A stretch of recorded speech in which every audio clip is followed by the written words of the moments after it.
Hi hello నమస్తే అండి. ఈరోజు రిమైనింగ్ 8th క్లాస్లో ఉన్న మిగతా లెసన్స్ చెప్తున్నాను. లౌకికవాదం అంటే ఏమిటి?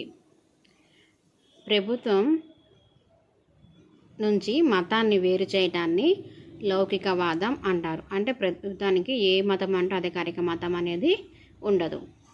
అందరికీ మత స్వేచ్ఛ ఉంటుంది. ప్రభుత్వం ఏ ఒక్క మతాన్ని వ్యక్తులపై రుద్దకూడదు, వ్యక్తుల మత స్వేచ్ఛను నివారించకూడదు. నెక్స్ట్ క్వశ్చన్, ప్రభుత్వాధికారం నుండి మతాన్ని ఎందుకు వేరు చేయాలి? వ్యక్తులకు వారి మతాన్ని విడిచిపెట్టాలా, మతాన్ని స్వీకరించడానికి, మత బోధనలకు భిన్నంగా విశ్లేషించడానికి, స్వేచ్ఛను కాపాడడానికి ప్రభుత్వం ఈ లౌకికవాదాన్ని మతంని ప్రభుత్వం అధికారికం నుండి మతాన్ని వేరు చేస్తుందన్నమాట. భారతదేశం ఏ ఒక్క మతాన్ని అనుసరించడం లేదు అన్నదానికి గుర్తులు ఏవి? భారతదేశంలో న్యాయస్థానాలు, పోలీస్ స్టేషన్లు, ప్రభుత్వ పాఠశాలలు, కార్యాలయాల వంటి ప్రభుత్వ స్థలాల్లో ఏ ఒక్క మత చిహ్నం కూడా ఉండదు. అందుకని మన భారతదేశం ఏ ఒక్క మతాన్ని అనుసరించడం లేదు అని అర్థం. మన దేశంలో అనేక మతాల వాళ్ళు, జాతుల వాళ్ళు ఉన్నారు. మత వర్గాలు తమ సొంత పాఠశాలలు, కళాశాలలు స్థాపించుకునే హక్కును రాజ్యాంగం కల్పించింది. అది ఎటువంటి మద్దతు? కొంతమంది వాళ్ళు ఓన్గా స్కూల్స్ రన్ చేసుకుంటారు. ఫర్ ఎగ్జాంపుల్ ఇప్పుడు తిరుపతిలో వేద పాఠశాల ఉంది కదా, ముస్లిం సంబంధించి పాఠశాలలు ఉన్నాయి కదా, అట్లాంటివి వాళ్ళే నిర్వహించుకుంటారు. దాన్ని ఏ మద్దతు అంటారు? ప్రభుత్వం తరపున ఇచ్చే మద్దతు ఏంటిదంటే ఆర్థిక మద్దతు.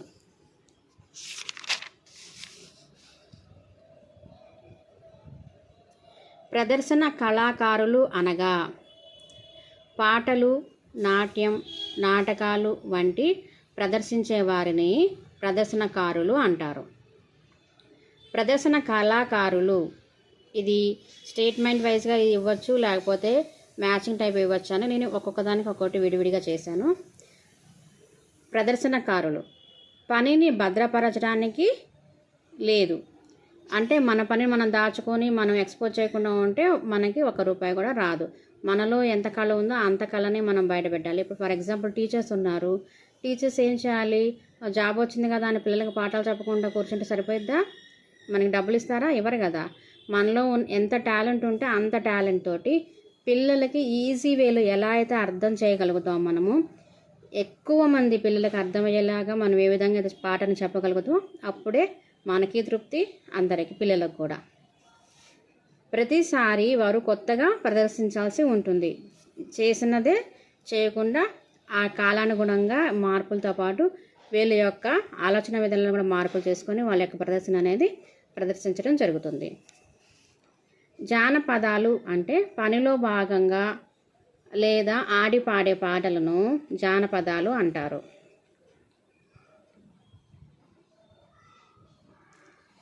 చుట్టుకాముడు ఇది తెలంగాణలోని వ్యవసాయ కూలీలు రోజువారీ శ్రమ నుంచి పుట్టింది ఈ చుట్టుకాముడు అనేది. వెన్నెల రాత్రులలో ఆడపిల్లలు ఈ పాటలు పాడతారు. ఏ పాటలు? చుట్టుకాముడు కథలు, పాటలు ఆడపిల్లలు పాడుకుంటారు. ఇది ఎవరు? తెలంగాణలోని వ్యవసాయ కూలీలు పాడుకునే పాటలు చుట్టుకాముడు. లక్ష్మీ గౌరీ పాటలు ఆడపిల్లలు ఉయ్యాల ఊగుతూ పాడుకునే పాటలు. ధింస అరకులోయలోని గిరిజన సముదాయాలు చేసే నాట్యం. ధింస అనేది అరకులోయ ప్రాంతంలో, ఏపీలోని అరకులోయ ప్రాంతంలో గిరిజన సముదాయాలు చేసే నాట్యం. ధింసాకారులు ధింసలో చాలా రకాలు ఉన్నాయి. అవి 8 రకాలు. బోడ ధింస, గుందిని ధింస, గూడిబేత ధింస, పోతర తోల ధింస, బాగ్ ధింస, నటికరి ధింస, కుంద ధింస, భయధింస. అయితే ఈ ధింసా నాట్యం అనేది అందరూ గ్రూప్గా ఉండి చేసే నాట్యం అన్నమాట.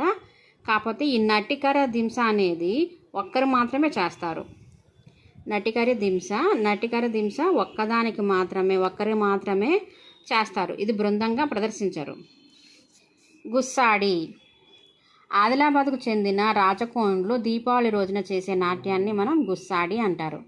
ఎవరు? ఆదిలాబాద్కు చెందిన రాచగోండ్లు. వీళ్ళు ఎలా తయారవుతారంటే నెమలికలు కట్టుకొని దుప్పు కొమ్ములతో తయారు చేసిన వాటిని అలంకరించుకుంటారు. దీంట్లో వాళ్ళు డప్పు, తుడుం, పిప్రి, కలికోం వంటి వాద్య పరికరాలతో సంగీతాన్ని వాయిస్తారు. లంబాడి. ఆంధ్రప్రదేశ్లోని లంబాడీలు పాక్షిక సంచార జాతులు అన్నమాట. వీరు విత్తడం, కోయటం, నాటడం ఇట్లాంటి పని సమయాలలో వేరే వేరే ప్రాంతాలకు వెళ్ళి వాళ్ళలో ఉన్న నైపుణ్యం ఏంటిదంటే నాట్యం అన్నమాట. అట్లా నాట్యం చేస్తూ వాళ్ళ పనులు చేసుకుంటారు. దసరా, దీపావళి, హోలీ పండుగలలో ప్రదర్శనలు ఇస్తారు. ఎప్పుడెప్పుడు? దసరా, దీపావళి, హోలీ పండుగల టైంలో ప్రదర్శనలు ఇస్తారు. సదిర్ నాట్యం. ఇది ఒక్కరు చేసే నాట్యం. దేవదాసీలు తమిళనాడులోని రాజదర్బార్లో ప్రదర్శించే నాట్యాన్ని సదిర్ నాట్యం అంటారు. కురవంజి. మహిళలు చేసే బృందనాట్యం. ప్రేమికుడి ప్రేమ కోసం అమ్మాయిలు పాడుకుంటారంట. ఎవరి కోసం? వాళ్ళ ప్రేమికుడు దక్కాలన్న దాంతో వాళ్ళ ప్రేమను పొందాలని అమ్మాయిలు పాటలు పాడతారు. కురవంజి. అయితే ఇవి ప్రదర్శన ఉన్నాయి కదండి, వాటిల్లో భిన్నంగా ఉన్నది ఏంటి అని ఒక క్వశ్చన్ ఫ్రేమ్ చేశా. ఈ క్రింద ఇచ్చిన నాట్యంలో భిన్నంగా ఉన్నది ఏంటి? Option A Dhimsa, option B Gussadi, option C Natakiri Dhimsa, D Lambadi. ఇందాక నేను చెప్పాను కదా, నటకరి దింసా అనేది ఓన్లీ సింగిల్గా మాత్రమే చేస్తారు, బృందంగా చేయరు. ఇవి దింసా, గుస్సాడి, లంబాడి ఇవన్నీ కూడా బృందగానాలు. ఈ క్రింది నృత్యాలలో మహిళకు సంబంధించిన నృత్యాలు ఏవి? A Natakari Dhimsa, B Sadir, Kuravanji, C Chuttukamudu, D Lakshmi Gauri పాటలు. బి సదిర్ మరియు కురవంజి ఇవి రెండు కూడా మహిళలు చేసేదన్నమాట. కూచిపూడి. కూచిపూడి అనేది ఆంధ్రప్రదేశ్ యొక్క నృత్య నాటకం. ఏపీలోని కృష్ణా జిల్లా కూచిపూడి గ్రామానికి చెందిన ఈ నాట్యం కూచిపూడి నాట్యం. దీన్ని ఫస్ట్ పురుషులు అభినయించేవాళ్ళు, తర్వాత అందరూ నేర్చుకున్నారు. ఈ నృత్యం అనేది ఎలా ఉంటుందంటే కథాంశాలతో కూడుకొని ఉంటుంది. Next question. బుర్రకథలు, గొల్లసుద్దులు ఎలా ప్రారంభమైనవి?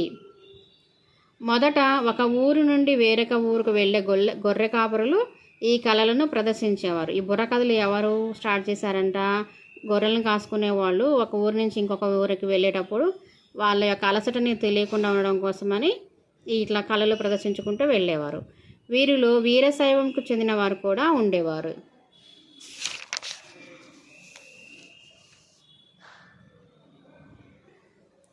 ప్రదర్శనకారుల ప్రదర్శన వల్ల ఏమి జరుగుతుందని ప్రజలు నమ్మేవారు? వీళ్ళందరూ ప్రదర్శన చేసేవారు కదా, దానివల్ల ప్రజలు ఏమని నమ్మేవాళ్ళు? వానలు సకాలంలో కురుస్తాయని, చెడు దరి చేరకుండా ప్రజలందరూ సుఖంగా సంతోషంగా ఉంటారని నమ్మేవారు. Next question. బుర్రకథ ఏపీలోని కథ రూపంలో చెప్పే కళారూపం. ఈ బుర్రకథలు ఎక్కడ చెప్తారట? ఏపీలోని. ఎలా చెప్తారు? కథల రూపంలో, స్టోరీల రూపంలో చెప్తారు. ఇది ఎక్కడ ఫస్ట్ స్టార్ట్ అయిందంటే కోస్తా ఆంధ్రాలలో దీనిని జరుపుతారు. తెలంగాణలో దీనిని బుర్రకథని ఏమంటారు? తంబూర కథ అంటారు. రాయలసీమలో తందాన కథగా పేర్లున్నవి. అయితే 12-13 శతాబ్దంలో వీరశైవ ఉద్యమ నేపథ్యంలో ఈ బుర్రకథ ఏర్పడింది. ఏ శతాబ్దంలో? 12 మరియు 13. Next question. ప్రధాన కథకుడు భుజం మీద వేసుకునేది ఏంటది? బుర్రకథ చెప్పే అతను భుజం మీద ఒకటి పెట్టుకుంటాడుగా, దాన్ని ఏమంటారంటే తంత్రి వాయిద్యం లేదా బుర్ర అంటారు. బుర్రకథను ఎవరు ప్రదర్శిస్తారు? పిచ్చుక గుంట్లు జంగమ తెగకు చెందిన కుటుంబీకులు. బుర్రకథలో ముఖ్యమైన ఘట్టం ఏది? కథనం. వాళ్ళు చెప్పుకుంటూ పోతారుగా, దాంట్లో మెయిన్ ఏంటిదంటే కథనం. దాంట్లో ఆట, పాట, వచనం 3 ఉంటాయి. ఈ కథనంలో ఆట, పాట, వచనం 3 ఉంటాయి. ఎవరి తిరుగుబాటు కథనం మన ప్రజలలో జాతీయతా భావాన్ని రగిల్చాయి? అల్లూరి సీతారామరాజు. మూవీ కూడా సూపర్ డూపర్ హిట్ కదండి. ప్రగతిశీల కళాకారులు. 1943లో ప్రజానాట్య మండలిగా ఏర్పడ్డారు. ఈ కళాకారులందరూ కలిసి 1943లో ప్రజానాట్య మండలి అనేది ఏర్పాటు చేసుకున్నారు. కమ్యూనిస్ట్ పార్టీ మహిళలు ఎవరు? ఇట్లా ప్రదర్శన ఇచ్చిన వాళ్ళల్లో కమ్యూనిస్ట్ పార్టీ తరపున కూడా కొంతమంది మహిళలు ప్రదర్శనలు ఇచ్చారు. వారిలో ప్రముఖులు ఎవరంటే మోటూరు ఉదయం, కోటేశ్వరమ్మ. నాజర్ చేసిన ఏ ప్రదర్శన జనవంతంగా మారింది?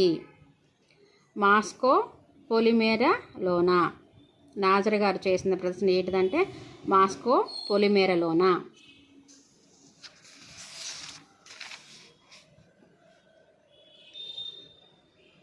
తిరుమలగిరి రామాంజనేయులు గారు తెలంగాణ వీరయోధులు అన్నమాట. తెలంగాణలో ఉన్న వీరయోధులు ఎవరు అంటే తిరునగిరి రామాంజనేయులు గారు.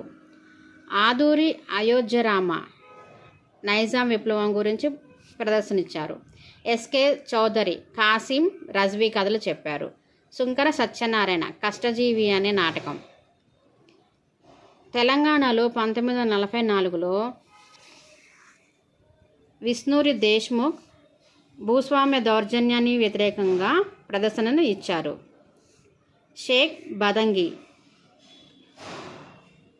వీరు కూడా పోరాటానికి వ్యతిరేకంగా ఈ తెలంగాణ గురించి ఉపన్యాసాలను ప్రదర్శన చేశారు.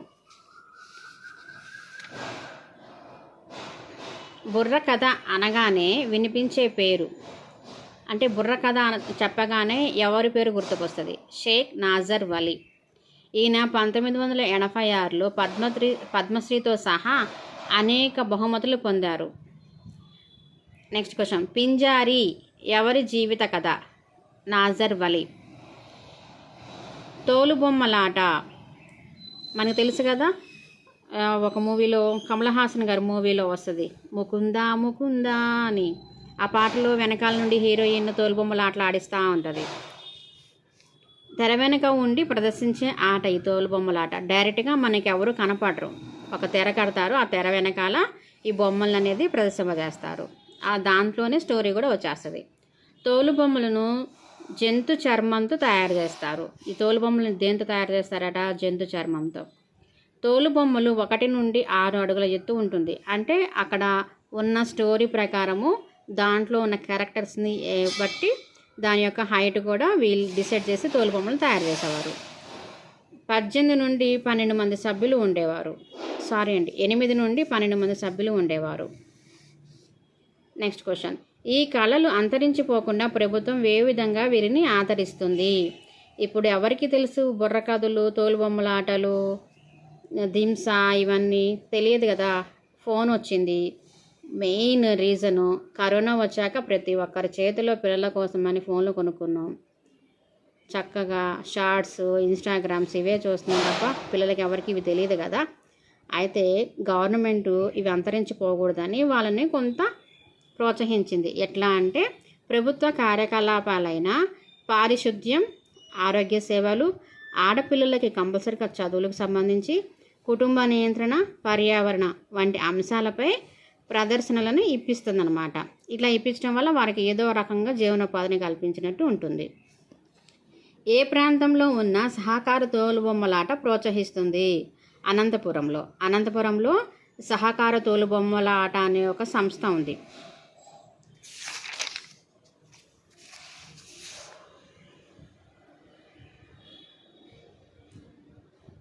భారతదేశంలోని సాంప్రదాయ నృత్యాలలో అనేకం ఎవరి మూలాల నుండి, ఎందులో నుండి తీసుకోబడినాయి? భరతుడు రాసిన నాట్యశాస్త్రం నుండి. ఎవరు? భరతుడు రాసిన నాట్యశాస్త్రం నుండి. భరతనాట్యం తమిళనాడు రాష్ట్రంలో ఇది ప్రత్యేకం. మనకి కూచిపూడి ఎట్లా మన ఆంధ్రాకి, తమిళనాడులో భరతనాట్యం అట్లా. ఈ నాట్యం సదిర్ నాట్యం నుండి ఉద్భవించింది. మనం ఇందాక చెప్పుకున్నాంగా సదిర్ నాట్యం అని. దేవదాసీలు రాజదర్బార్లో నృత్య రూపంలో చేసేవారు. అది అక్కడి నుంచి వచ్చింది.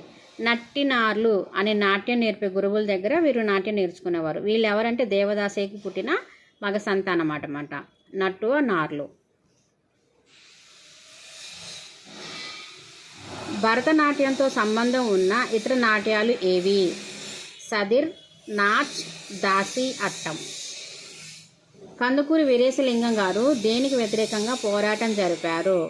నాచ్ దేవదాసి. ఈ భరతనాట్యం అనేది దేవదాసి డ్యాన్సుల నుంచి వచ్చింది కదా.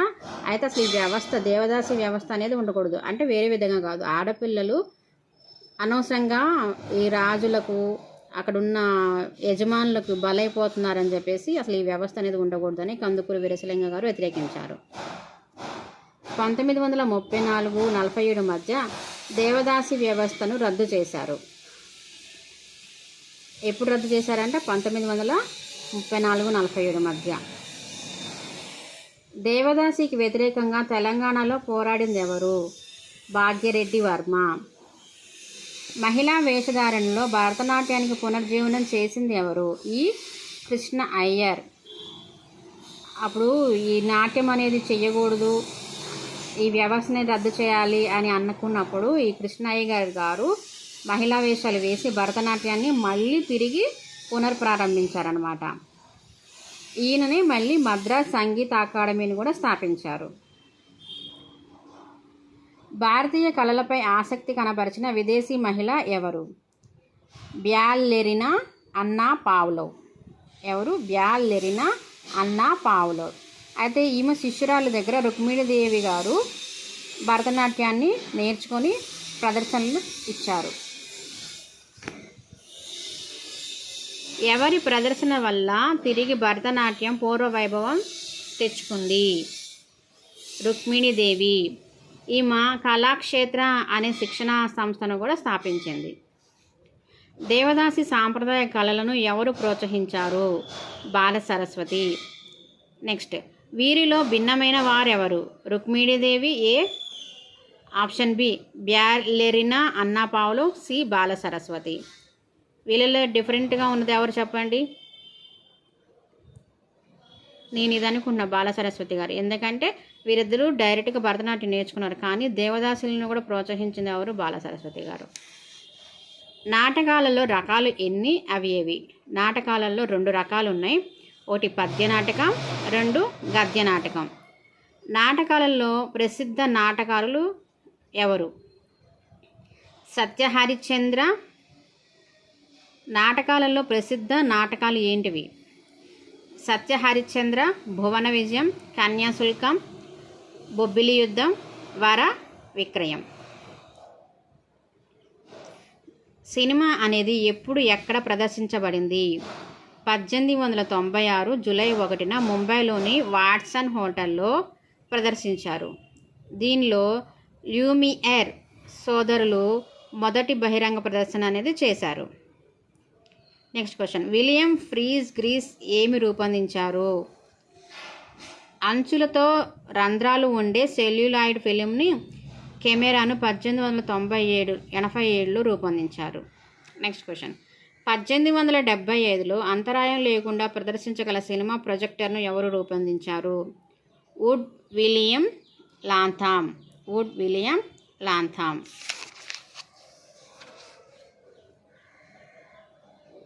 ఎవరి నాటకాలను చిత్రాలుగా తీశారు?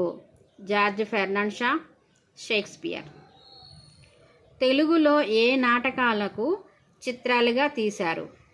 వరవిక్రయం, సత్యహరిశ్చంద్ర, కన్యాశుల్కం.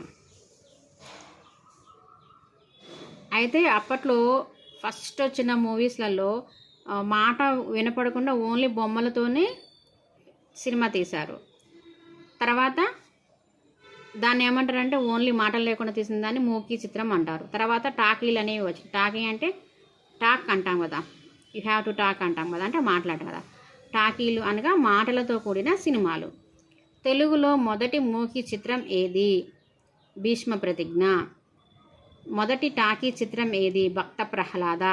ఇది 1931లో రిలీజ్ అయింది. దీన్ని నిర్మాత ఎవరంటే హెచ్ఎం రెడ్డి. హిందీలో మొదటి టాకీ చిత్రం ఆలం అరా. ఇది కూడా 1931లోనే రిలీజ్ అయింది. ఆర్దేశన్ ఇరానీ నిర్మాత అన్నమాట.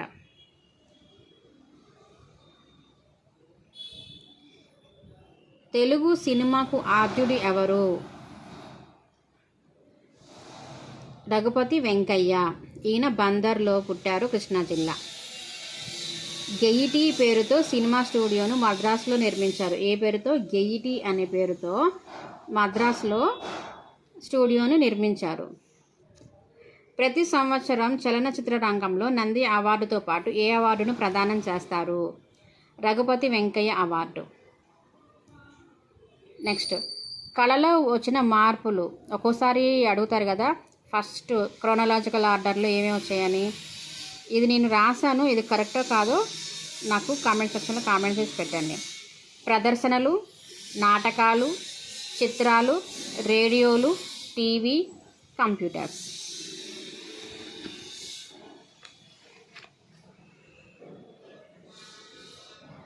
పంతొమ్మిది 1938 నుండి 1939లో విడుదలైన చిత్రాలు ఏవి? మాలపిల్ల, ఇంకోటి రైతు బిడ్డ. ఈ మాలపిల్ల అనేది దళితుల ఆలయ ప్రవేశం గురించి తీసిన మూవీ అనమాట. రైతు బిడ్డ అంటే ఆ సినిమా ఎందుకు తీశారంటే జమీందారీ వ్యవస్థలో రైతులు పడ్డ కష్టాలను చూపించడానికి రైతు బిడ్డ అనే సినిమాని తీశారు. గాంధీ సినిమాను ఎవరు తీశారు? 1982లో రచర్డ్ ఆటన్ బరో అనే అతను తీశారు. జాతీయోద్యమంతో తీసిన సినిమాలు ఏవి? అల్లూరి సీతారామరాజు, కొమరం భీం. 1922లో జరిగిన రంపా తిరుగుబాటుకు సంబంధించి దీంట్లో కూడా కొంత చిత్రీకరణ అనేది జరిగింది. కొమరం భీం అనేది 2010లో రిలీజ్ అయింది. అయితే దీంట్లో గిరిజనులు ఎదుర్కొన్న నైజాం కాలంలో గిరిజనులు ఎదుర్కొన్న కష్టాలను గురించి ఈ చిత్రంలో వివరించారు. తెలుగు వీరలేవర పాటను ఎవరు రాశారు? శ్రీరంగం శ్రీనివాస్ గారు. ఈ పాటకు గాను ఆయనకి జాతీయ ఉత్తమ గీతం కూడా అవార్డు వచ్చింది. కొమరం భీం సినిమా విశేషాలు ఏంటి? ఇది జూలై 2010లో విడుదల అయ్యింది. ముకుందం గారి భూపాల్ రెడ్డి దీంట్లో హీరో. ముకుందం గారి భూపాల్ రెడ్డి ఆయన హీరో. కొమరం భీం సినిమాలోని తొలి దర్శకులు ఉత్తమ చిత్రంగా ఎన్నికైంది. అప్పుడు ఆయన ఆ దర్శకుడు ఎవరు? కొమరం భీం సినిమాకి ఉత్తమ తొలి చిత్రంగా దర్శకుడుగా పేరు వచ్చింది అల్లాని శ్రీధర్.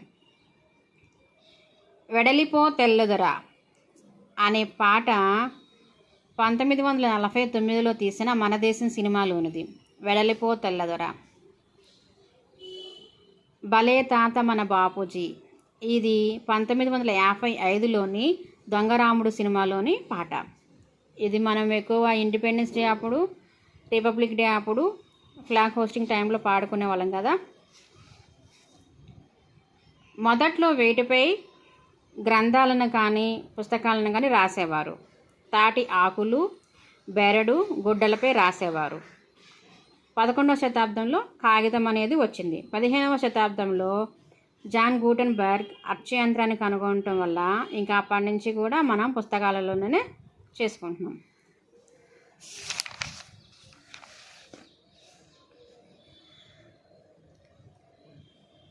ద పెకింగ్ గెజెట్ అనేది చైనాలో మొట్టమొదటిసారిగా ముద్రణ అయిన వార్తాపత్రిక. ద పెకింగ్ గెజెట్ 618లో ముద్రితమైంది. ఆక్స్ఫర్డ్ గెజెట్ 1655లో లండన్లోని ఆక్స్ఫర్డ్ నుండి విడుదలైన పత్రిక. పబ్లిక్ ఎక్యురెన్సీ అనేది అమెరికాలో 1690లో రిలీజ్ అయిన వార్తాపత్రిక. బెంగాల్ గెజెట్ ఇండియాలో కలకత్తాలో 1780లో రిలీజ్ అయిన వార్తాపత్రిక. దీన్ని కలకత్తా అడ్వర్టైజర్ అని కూడా అంటారు. నెక్స్ట్ క్వశ్చన్, ఇండియాలో తర్వాత వచ్చిన వార్తాపత్రికలు ఏవి? Indian Gazette, Calcutta Gazette, Bengal gazette.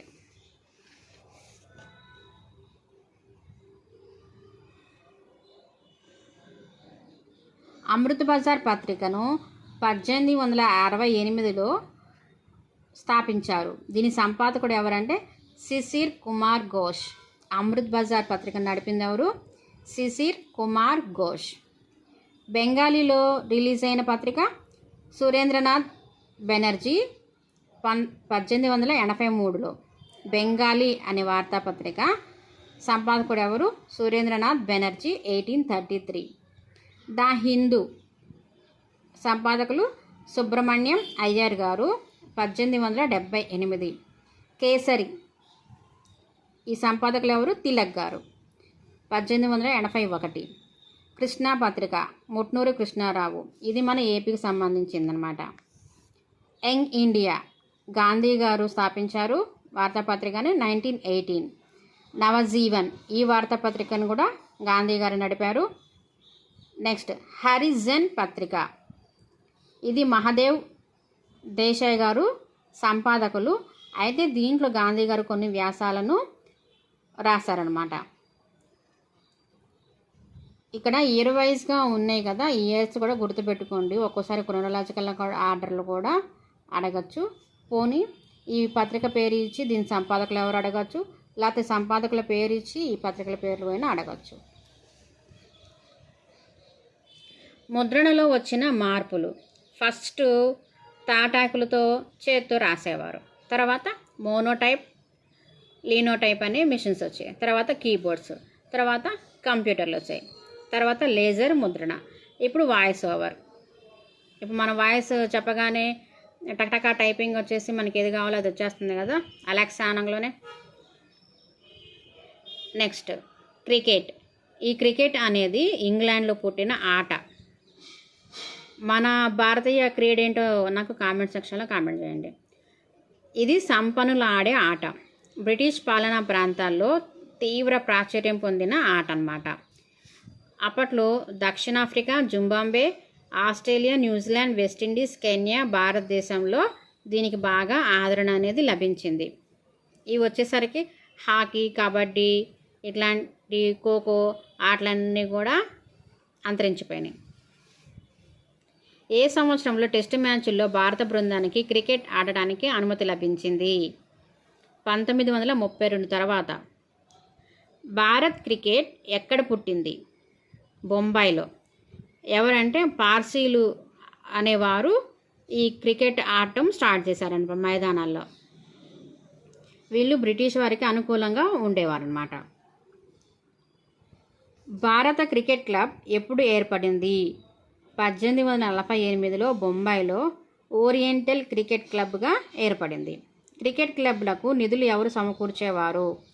టాటాలు, వాడియాలు, పార్సీలు.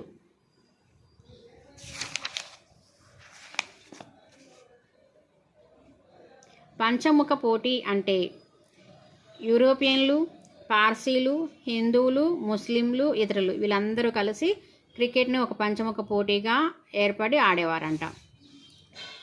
Test క్రికెట్ను ఇండియా ఎప్పుడు ఆడింది? 1932లో. కానీ క్రికెట్ ఎప్పుడు పుట్టింది మన ఇండియాలో? 1877. ప్రపంచానికి అనువుగా క్రికెట్ సాంప్రదాయ ఆటగా ఎప్పుడు మారింది? 1970. క్రికెట్ను టెలివిజన్లో ప్రసారం చేసింది ఎవరు? కెర్రీ పాకర్. ఇది ఎప్పుడైతే క్రికెట్ టెలివిజన్లో ప్రసారం చేయడం జరిగిందో ఇంకా అప్పటి వరకు ఎంతో కొంత ఆదరణ ఉన్న మిగతా ఆటలన్నీ కూడా ఇదైపోయినాయి. ఈయన కెర్రీ పాకర్ అనే అతను ఆస్ట్రేలియన్ అన్నమాట. ఐసీసీ ప్రధాన కార్యాలయం లండన్ నుండి ఎక్కడికి మార్చారు? దుబాయ్. బౌలింగ్లో పరిణామాలు ఏంటివంటే దూస్రా, రివర్స్ స్వింగ్ అంట. అంతకుముందు ఫింగర్ స్పిన్ అనే స్థానంలో దూస్రా అనేది వచ్చింది. ప్రపంచ కప్ను భారత క్రికెట్ జట్టు ఇప్పటి వరకు ఎన్నిసార్లు గెలుచుకుంది? 3 సార్లు. 1983, 2011లో, 2024లో. ఇప్పుడు మనకి 2024లో క్రికెట్ టీం గెలిచింది కదా, దీనికి కెప్టెన్ ఎవరో నాకు కామెంట్ సెక్షన్లో కామెంట్ చేయండి. ఇతరుల ఆట కంటే క్రికెట్ను ఎక్కువ వాణిజ్య మద్దతు ఉండడానికి కారణం ఏంటి? దీన్ని ఎక్కువగా టీవీలలో చూపించటం, ప్రసార సాధనాలు ఎక్కువగా ఉండటం, ప్రాయోజకులు కూడా ఎక్కువగా ఉండడం.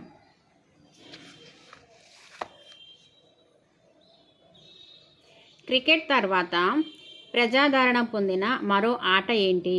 హాకీ. క్రీడల వల్ల ఉపయోగాలు ఏంటి? క్రీడలు మానసిక వికాసంతో పాటు శారీరక అభివృద్ధి కూడా పెంపొందిస్తుంది. Next question. ఏ స్థాయిలలో క్రీడలు ఉంటాయి? ఫస్ట్ గ్రామం, మండలం, జోనల్, డివిజనల్, రాష్ట్ర, దేశ, అంతర్జాతీయ స్థాయిలలో ఉంటాయి. ప్రకృతి విపత్తులు ఏవి? తుఫానులు, భూకంపాలు, కరువులు, వరదలు, కొండచర్యలు విరగబడడం, వీటన్నిటిని కూడా ప్రకృతి విపత్తులు అని అంటారు. నెక్స్ట్ క్వశ్చన్, భారత్లో ఏ ఏ ప్రాంతాలు తుఫాన్లకు గురి అవుతున్నాయి? భారత్లో తూర్పు వైపుగా ఉన్న ఆగ్నేయ ప్రాంతాలు ఎక్కువగా తుఫాన్లకు గురవుతున్నాయి. భూకంపాలు ఎక్కడ వస్తున్నాయంట? పీఠభూమి మరియు హిమాలయాల్లో. వరదలు ఎక్కువగా ఏ ప్రాంతాల్లో వస్తున్నాయంటే గంగా, బ్రహ్మపుత్ర మైదాన ప్రాంతాలలో. రాజస్థాన్ మరియు దక్షిణ రాయలసీమ ప్రాంతాల్లో కరువు ఎక్కువగా సంభవిస్తుంది. నెక్స్ట్ క్వశ్చన్, తీర ప్రాంతాలను వేటిని తరచూ గురి అవుతూ ఉన్నాయి? తీర ప్రాంతాల్లో వరదలు ఎక్కువ, తుఫానులు ఎక్కువ, భూకంపాలు కూడా ఎక్కువ. వరదలు, తుఫాన్లు, భూకంపాలు వీటన్నిటిని కలిపి మనము బహుళ ప్రమాద ప్రాంతం అంటాం. ఏమంటాం? బహుళ ప్రమాద ప్రాంతం అంటాం. ఇంగ్లీష్లో మల్టీ హజార్డ్ జోన్.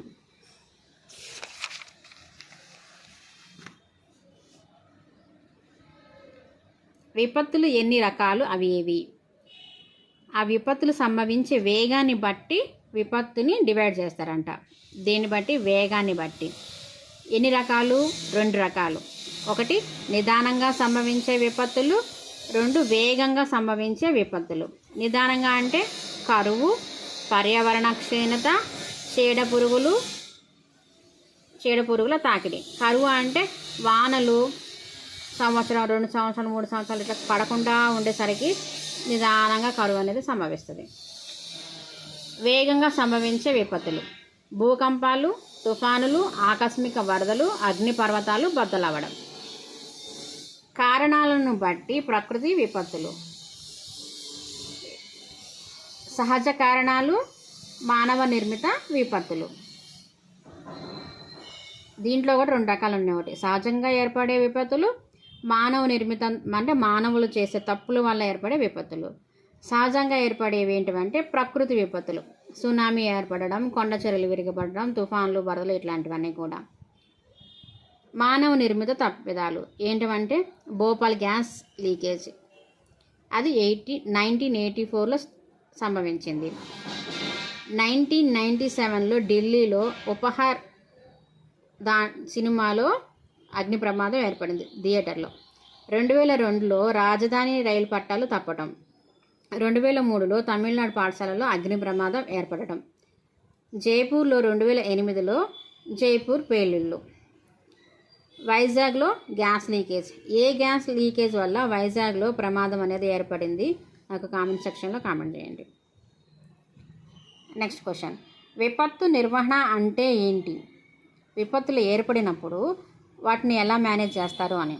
విపత్తులపై అత్యవసర పరిస్థితుల్లో నియంత్రణ సాధించటం. ఫస్ట్ మనం కంట్రోల్ చేయాలి కదా.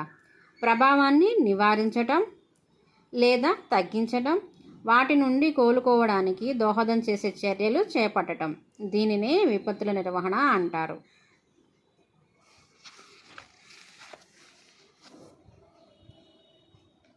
నెక్స్ట్ క్వశ్చన్, సునామీ అనగానేమి? అసలు ఈ సునామీ అనే పదం జపాన్లో సునామీ అంటే సు అంటే రేవు, నామీ అంటే అలలు అని అర్థం. సముద్రంలోని భూకంపాలు, సముద్రం లోపల అనమాట, అగ్నిపర్వతాలు పేలడం లేదా కొండ చర్యలు విరగబడడం వల్ల పెద్ద పెద్ద అలలు చెలరేగి తీర ప్రాంతాలను అతలాకుతలం చేయటాన్ని సునామీ అంటారు. సునామీ ఎప్పుడు, ఎక్కడ ఏర్పడింది? 2004 డిసెంబర్ 26 ఇండోనేషియా పశ్చిమ కోస్తా ప్రాంతంలోని సమత్రా దీవుల గల హిందూ మహాసముద్ర గర్భంలో ఏర్పడింది. ఆ తీవ్రత ఎంత ఉందట? 9.1 నుంచి 9.3 తీవ్రతతో భూకంపం సంభవించిందంట. ఏ సముద్ర గర్భంలో? హిందూ మహాసముద్ర గర్భంలో. ఏ ప్రాంతం? ఇండోనేషియా పశ్చిమ తీర ప్రాంతం. ఏ సంవత్సరం? 2004 డిసెంబర్ 26. అలలు ఎంత ఎత్తు ఎగిసిపడ్డాయంట? 60 నుంచి 70 అడుగుల ఎత్తు వరకు ఎగిసిపడ్డాయంట. సునామీ వల్ల భారత్లో ఎంతమంది చనిపోయారు? 10,130 మంది చనిపోయారు. ఏ ఏ ప్రాంతాలు సునామీ వల్ల నష్టపోయాయి? హిందూ మహాసముద్రం తీర ప్రాంతాలైన ఇండోనేషియా, థాయిలాండ్, మాల్దీవులు, శ్రీలంక, భారతదేశం. ఏ ప్రాంతాలు? హిందూ మహాసముద్ర తీర ప్రాంతాలైన ఇండోనేషియా, థాయిలాండ్, మాల్దీవులు, శ్రీలంక, మన భారతదేశం. మన ఆంధ్ర ప్రాంతంలో కూడా తీవ్ర నష్టం జరిగింది, ఎందుకంటే మన కోస్టల్ లైన్ ఎక్కువగా ఉంది కాబట్టి. సునామీ ఆవిర్భావం ఎలా జరుగుతుంది? అసలు సునామీ అనేది ఎట్లా మొదలవుతుంది?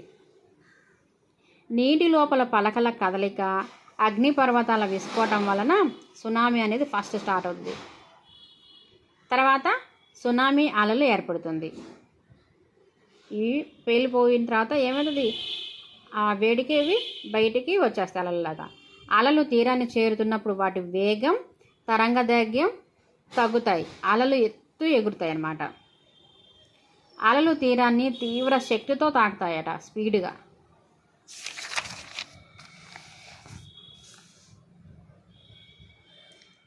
సునామీల గురించి ముందుగా పసిగట్టడం ఎలా? ఉపగ్రహ సాంకేతిక విజ్ఞానం ద్వారా ఈ సునామీ అలలని కనిపెట్టచ్చంట. కరువు లేదా అనావృష్టి ఎట్లా ఏర్పడుతుందంటే, కరువు అన్నది వర్షపాత లోపం వల్ల ఏర్పడే ప్రకృతి వైపరీత్యం. ఏ లోపం? వర్షపాతం. అంటే వాన సకాలంలో పడకపోవడం వల్ల ఏర్పడే ప్రకృతి వైపరీత్యం. ఇందాక మనం చెప్పుకున్నాగా, నిదానంగా సాగే ఒక ప్రకృతి వైపరీత్యం. వ్యవసాయ కరువు అనగా ఒక సంవత్సరంలో 2 వానల మధ్య వ్యవధి చాలా ఎక్కువగా ఉండడాన్ని మనం ఏమంటారంటే, వ్యవసాయదార పంటలు దెబ్బతినడం వల్ల దాన్ని వ్యవసాయ కరువు అని అంటారు. ఒక సంవత్సర కాలంలో 2 వానల మధ్య వ్యవధి చాలా ఎక్కువగా ఉండడాన్ని. నెక్స్ట్, అసలు వర్షపాతం అనేది ఎంత మొత్తంలో పడాలి, అది ఎంత తక్కువలో ఉంది, అది పర్సంటేజ్లలో రాశాను. వర్షపాతం అధికంగా నమోదైతే అది ఎంత ఉన్నట్లంటే, సగటు వర్షపాతం కంటే ఎక్కువ లేదా 20% కంటే ఎక్కువగా ఉన్న వర్షపాతాన్ని అధిక వర్షపాతం అంటాం. 20% కంటే ఎక్కువ ఉన్నదాన్ని అధిక వర్షపాతం అంటాం. సాధారణ వర్షపాతం అంటే సగటు వర్షపాతం కంటే 19% ఎక్కువ లేదా 19% కంటే తక్కువ. తక్కువ వర్షపాతం సగటు వర్షపాతం కంటే 20% నుండి 50% వరకు తక్కువగా ఉండడం. బాగా తక్కువ సగటు వర్షపాతం కంటే 60% కంటే తక్కువగా పడడం. భౌగోళిక పరిస్థితుల వల్ల తక్కువ వర్షపాతం పడే విధానాన్ని ఏమంటారు? కరువు పీడిత ప్రాంతాలు. ఈ కరువు పీడిత ప్రాంతాలంటే భౌగోళిక పరిస్థితుల వల్ల తక్కువ వర్షపాతం పడే విధానాన్ని కరువు పీడిత ప్రాంతాలు అంటారు. ఇండియాలో చూస్తే రాజస్థాన్ ప్రాంతాన్ని కరువు పీడిత ప్రాంతంగా చెప్పవచ్చు. అదే ఏపీలో అయితే రాయలసీమ ప్రాంతం.